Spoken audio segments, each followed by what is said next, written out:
If you were the one who solved problems, calmed your parents down, or even raised your siblings without anybody asking you, how are you doing or what do you need?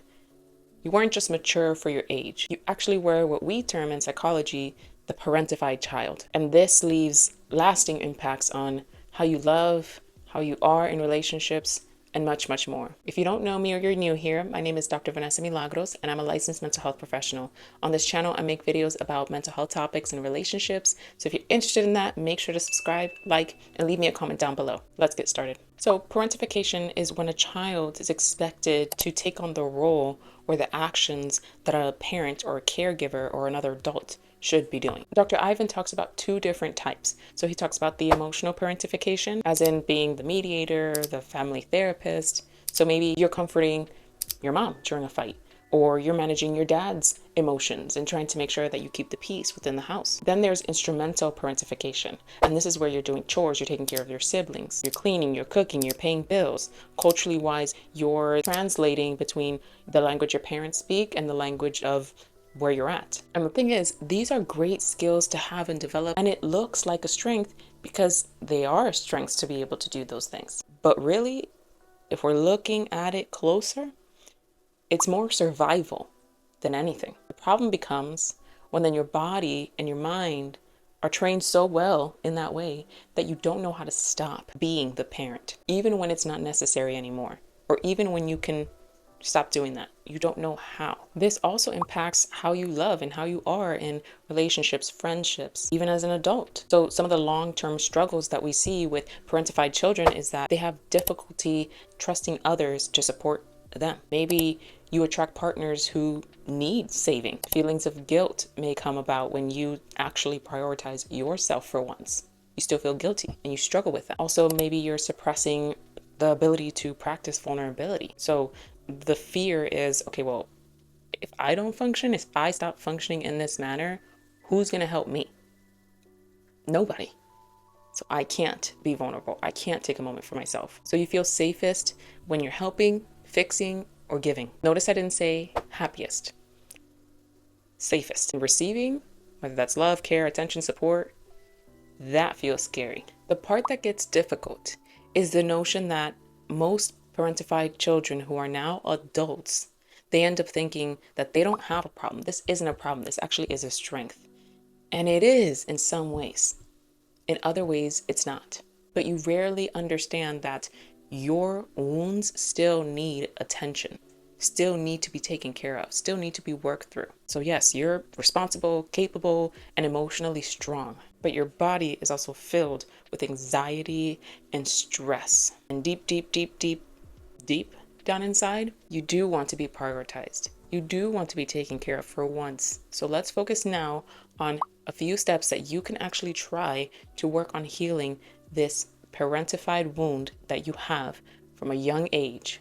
Even if you don't see it there, walk with me through these steps, practice some of them that make the most sense for you, and tell me what you think in the comments below. One, I want you to practice this exercise of letting it go. You can start this by every day just naming one thing that you're working on letting go. And that one thing has to be something that emotionally you're holding on to, that isn't yours to carry. Are you carrying the stress of your parent who is in an argument with maybe one of your other siblings and trying to figure out ways of how you can fix it, how you can make it better for them, how you can heal them? And I want you to actually visualize yourself setting that stress, setting that anxiety, setting that fear down somewhere else, and then telling yourself, this is not mine to carry anymore. The reason why this works is because it retrains your mind to remember or to know that love doesn't equal labor. It's not based on what you do or don't do. And this actually starts to rewire that guilt-based caretaking. So I'm caring for you also because of the guilt that I feel inside. Number two, I want you to let others show up for you.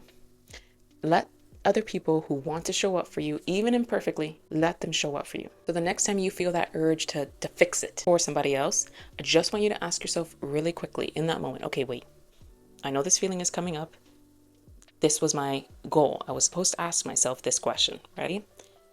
What happens if I just don't do this? It's okay to not fix things for everybody all of the time. People find a way to figure it out.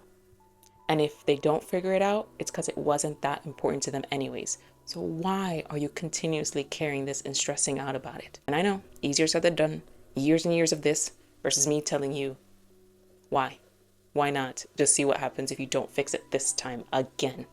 Letting go is not rejection. It's giving yourself permission to be human. Next, I want you to work on allowing people to do nice things for you in small ways. But this will build up your resiliency to understand, okay, I can accept this kindness. I can accept this support from other people. So start in small ways. So maybe let somebody open the door for you and say thank you. Let your friend actually comfort you this time. Don't deflect. Don't redirect the conversation to them. Accept compliments. Don't minimize it. And again, this interrupts and disrupts the belief that to be loved by others, I need to be of service. Next, I want you to try this exercise with me. So I want you to write down on a piece of paper, draw a line in the middle, and then on one side, I want you to write what I give in relationships. Jot that down. What do you give? Your time, your effort, your support, your energy, your resources, your love.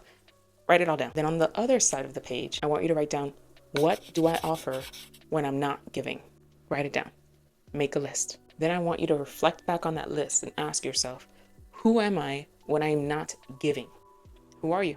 And lastly, I want you to work on what you tell yourself about yourself. I'm going to give you a few starting points where you can start to say these things to yourself. You ready? Okay.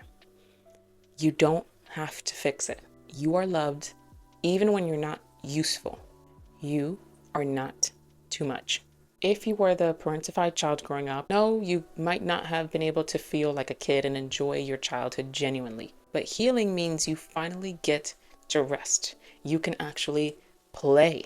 You can actually draw. You can be creative. You can do things that aren't perfect all the time. You finally get to be, but only if you allow that for yourself. Comment down below if you're comfortable sharing what's one thing you're finally giving yourself permission to stop caring moving forward. Thank you so much for being here. Don't forget to like and subscribe. It really helps my channel and helps me know that these are the videos that you want to continue to see. If you still want more videos, check out this video up here or this one down here. I'll catch you in the next one. Take care.